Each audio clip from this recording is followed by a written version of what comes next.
Article 12 जो है इसमें दिया हुआ है राज्य की परिभाषा। किसकी? राज्य की परिभाषा, राज्य की परिभाषा या फिर डेफिनेशन ऑफ स्टेट।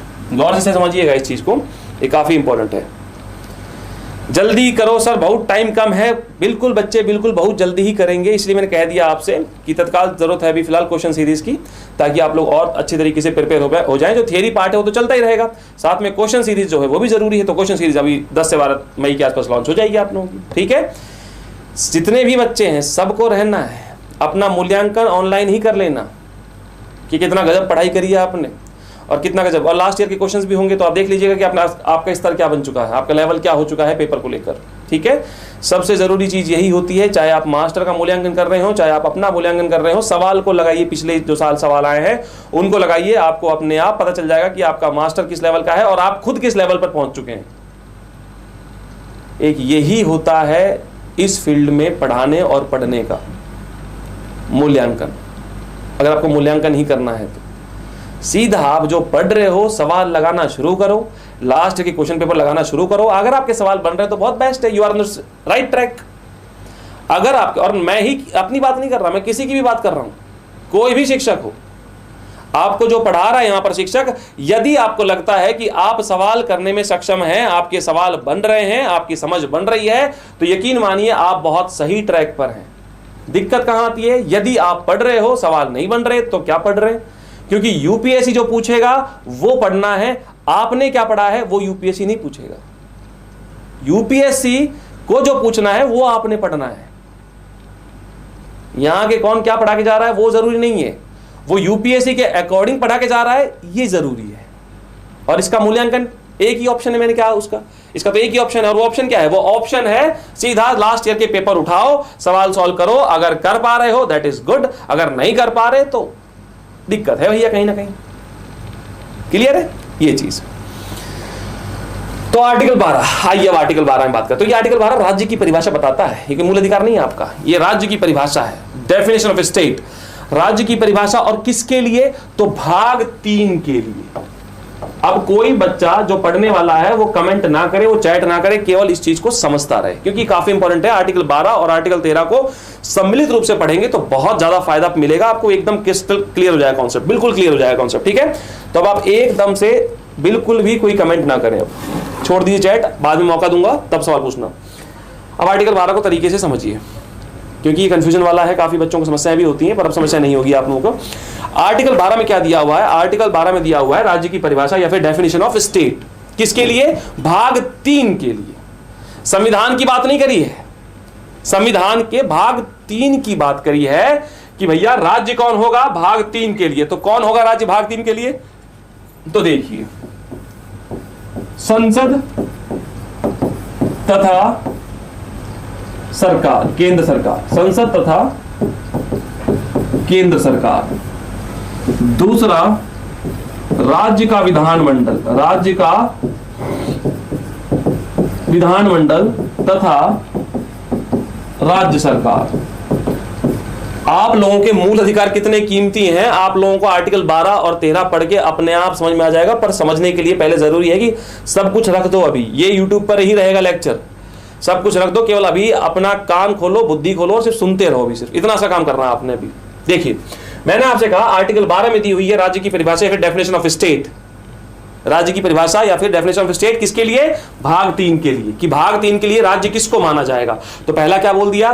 संसद को भी राज्य माना जाएगा और केंद्र सरकार को भी राज्य माना जाएगा।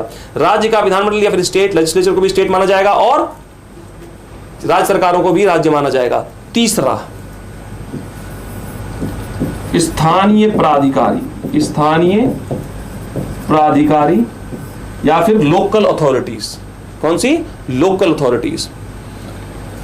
और चौथा, अन्य प्राधिकारी। चौथा है अन्य प्राधिकारी, अन्य प्राधिकारी या फिर अदर अथॉरिटीज, या फिर अदर अथॉरिटीज। इनको माना जाएगा राज्य, इनको माना जाएगा राज्य। क्या बोला मैंने आपसे?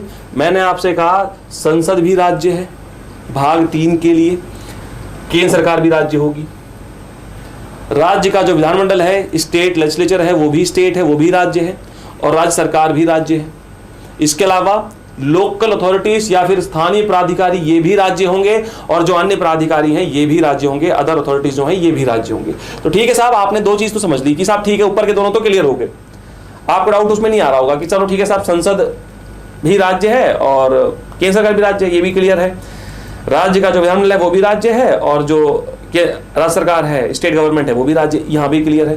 But what about local authorities, ये क्या होती हैं? डाउट यहाँ आया होगा ना कि सर लोकल अथॉरिटीज क्या है, या फिर स्थानीय प्राधिकारी क्या होता है? डाउट यहाँ आएगा आप लोगों को। तो स्थानीय प्राधिकारी का मतलब होता है वे अधिकारी, स्थानीय प्राधिकारी का मतलब होता है वे अधिकारी जो विधि बनाने का, जो विधि यानी कानून बनाने का, आदेश जारी करने का या कोई अधिसूचना नोटिफिकेशन जारी करने का अधिकार रखते हैं, और उसको पूरा करवाने का अधिकार भी रखते हैं, मतलब उसको लागू करवाने का अधिकार भी रखते हैं। स्थानीय प्राधिकारी में क्या आएगा, तो इसको परिभाषित करना है तो क्या करेंगे, वे प्राधिकारी या वे अधिकारी, वे अथॉरिटीज जो कोई विधि बनाने का अधिकार रखते हो, कोई आदेश जारी करने का अधिकार रखते हो, या कोई अधिसूचना या फिर नोटिफिकेशन जारी करने का अधिकार रखते हो, और साथ में उनको लागू करवाने का, कोई आदेश दिया है तो उसे लागू करवाने का अधिकार भी रखते हो। अगर कोई आदेश दिया है तो उसे लागू करवाने का अधिकार भी रखते हो। जैसे, अब जैसे में क्लियर हो जाएगा आप लोगों को, जैसे नगर पालिकाएं, जैसे म्यूनिसिपल कॉर्पोरेशन या फिर नगर पालिकाएं, जैसे नगर निगम, जैसे ग्राम पंचायत, जैसे जिला बोर्ड। तो ये सब क्या है, ये सब वो प्राधिकारी हैं जो विधि बना सकते हैं, उनको लागू करवाने का अधिकार भी रखते हैं, आदेश दे सकते हैं, उनको लागू करवाने का काम भी करते हैं। तो ये हो गई लोकल बॉडीज या लोकल अथॉरिटीज, स्थानीय प्राधिकारी। क्या बोला मैंने आपसे, वे प्राधिकारी जो कोई विधि बनाने, आदेश जारी करने या अधिसूचना जारी करने का अधिकार रखते हैं, और साथ में उनको लागू करवाने का अधिकार भी रखते हैं। अब नगर निगम है, यह आदेश भी दे सकता है और उस आदेश को लागू भी करवाता है। ग्राम पंचायत है, यह आदेश भी दे सकता है और उसको लागू भी करवा सकता है ना। तो ये होंगे किसमें, ये होंगे आपके स्थानीय प्राधिकारियों में या फिर लोकल अथॉरिटीज में। ठीक है साहब, ये भी क्लियर हो गया, पहला भी क्लियर हो गया, दूसरा भी क्लियर हो गया, तीसरा भी क्लियर हो गया। But what about other authorities, what about other authorities या फिर अन्य प्राधिकारी क्या होंगे? फिर सवाल ये पैदा होगा कि साहब अन्य प्राधिकारी क्या होंगे? तो अन्य प्राधिकारी का मतलब होता है, सुप्रीम कोर्ट ने कहा ऐसा कि अन्य प्राधिकारी का मतलब उन प्राधिकारियों से है जो राज्य के वित्तीय नियंत्रण, जिनका वित्तीय नियंत्रण राज्य के पास हो, जिनका वित्तीय नियंत्रण, जिनका फाइनेंशियल कंट्रोल जो है वो किसके पास हो, वो सरकार के पास हो या फिर गवर्नमेंट के पास हो, जिनका वित्तीय नियंत्रण, जिनका वित्तीय नियंत्रण किसके पास हो, सरकार के पास हो। ऐसी कोई भी बॉडी जिसको गवर्नमेंट फाइनेंशियली कंट्रोल करती है, ऐसी कोई भी बॉडी जिसको गवर्नमेंट फाइनेंशियली कंट्रोल करती है, या ऐसी कोई भी संस्था जिसका वित्तीय नियंत्रण सरकार के हाथ में हो, वो बॉडी क्या होगी, वो बॉडी होगी राज्य या फिर state, under article 12 for part 3। भाग 3 के लिए वो बॉडी क्या होगी, तो भाग 3 के लिए वो बॉडी स्टेट होगी। कौन सी बॉडी? कोई भी संस्था जिसका वित्तीय नियंत्रण या फिर फाइनेंशियल कंट्रोल किसके पास होता होगा, सरकार के पास होगा। या एक और देख लीजिए इसमें, एक तो ये हो गया फाइनेंशियल कंट्रोल, दूसरा या ऐसी कोई संस्था जो सार्वजनिक हित के काम कर रही हो, या ऐसी कोई संस्था जो सार्वजनिक हित के काम कर रही हो, सोशल वेलफेयर के काम कर रही हो और राज्य से जुड़ी हो, सरकार से जुड़ी हो। ऐसी कोई भी संस्था जो सार्वजनिक हित के काम करे और सरकार से जुड़ी हो, जैसे कुछ एनजीओ वगैरह हो गए, तो ये भी क्या होंगे, ये भी होंगे आपके राज्य अंडर आर्टिकल 12। तो देखिए कितने बड़े पैमाने पर, और इस आधार पर ये इस अन्य प्राधिकारी जो बोला है, जैसे कहा है कि वित्तीय कंट्रोल सरकार के हाथ में हो, वो क्या होगा, राज्य होगा, या जो कोई सार्वजनिक हित का काम कर रहा होगा और वो राज्य से संबंधित है तो वो भी क्या होगा, वो भी राज्य होगा। जैसे सुप्रीम कोर्ट ने कहा है, जैसे सेल हो गया, steel authority of India limited, या इंटरनेशनल एयरपोर्ट अथॉरिटी हो गया, या हो गया मुंबई पोर्ट ट्रस्ट हो गया, ये सब क्या है, या फिर ऑल नेशनलाइज्ड बैंक हो गए, यानी कि सभी राष्ट्रीयकृत बैंक हो गए। ये सब भी किस में आएंगे, ये सब भी आएंगे आपके राज्य में, ये सब भी स्टेट में आएंगे, और लिस्ट बहुत बड़ी है। ओएनजीसी हो गया,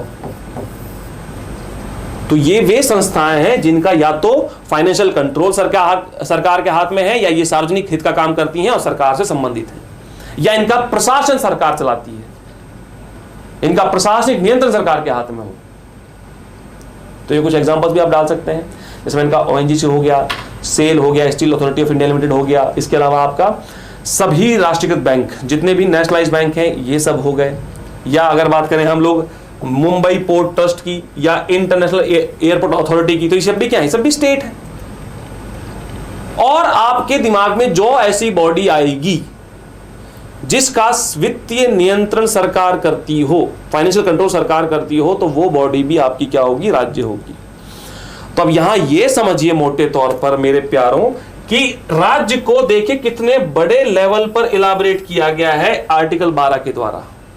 ये भी राज्य, वो भी राज्य, ये भी राज्य, वो भी राज्य, सबको स्टेट बना दिया है आर्टिकल 12 ने ऑलमोस्ट, लगभग सब चीजों को। देखिए ना आप, संसद केंद्र सरकार तो है ही है, राज्य का विधानमंडल स्टेट गवर्नमेंट भी है, स्थानीय प्राधिकारी भी है, और अदर अथॉरिटीज में इन सबको भी डाल दिया है।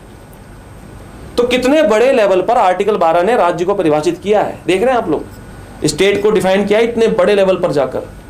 ये भी स्टेट है, वो भी क्यों किया है अभी आपको पता चलेगा। ये क्यों किया है ये भी आर्टिकल में पता चल जाएगा आपको। आर्टिकल 13, मैंने कहा ना आर्टिकल 12 और 13 को एक साथ पढ़िएगा, काफी शानदार तरीके से क्लियर हो जाएगा कॉन्सेप्ट, आप लोगों का क्लियर हो जाएगा कॉन्सेप्ट। अभी देखिएगा, तो आर्टिकल 12 में क्या दिया हुआ है, राज्य की परिभाषा दी हुई है, या फिर डेफिनेशन ऑफ स्टेट दिया हुआ है। राज्य की परिभाषा किसके लिए, भाग 3 के लिए। और भाग 3 क्या है, मूल अधिकार है, फंडामेंटल राइट्स है। तो फंडामेंटल राइट्स के लिए या मूल अधिकारों के लिए राज्य किसको माना जाएगा, इसके बारे में आर्टिकल 12 बताता है। और किसको माना जाएगा, तो मैंने आपको ये बता दिया कि इन सबको माना जाएगा राज्य, स्टेट। क्लियर हुआ। तो ये है आर्टिकल नंबर 12, राज्य की परिभाषा या फिर डेफिनेशन ऑफ स्टेट। अब आते हैं आर्टिकल 13 पे, ताकि आर्टिकल 12 को और मजबूती से समझ पाओ। अब पढ़ते हैं आर्टिकल नंबर 13 को। देखिए सॉरी, आर्टिकल 13 में क्या लिखा हुआ है, आर्टिकल 13 में दिया हुआ है, इसका पूरा हेडिंग है, जो मेन हेडिंग है, शीर्षक जो इसका वो है अन्य विधियों से मूल अधिकारों का संरक्षण। क्या दिया हुआ है, अन्य विधियों से मूल अधिकारों का संरक्षण या फिर protection of fundamental rights from other laws. इसको हेडिंग डाल लीजिए,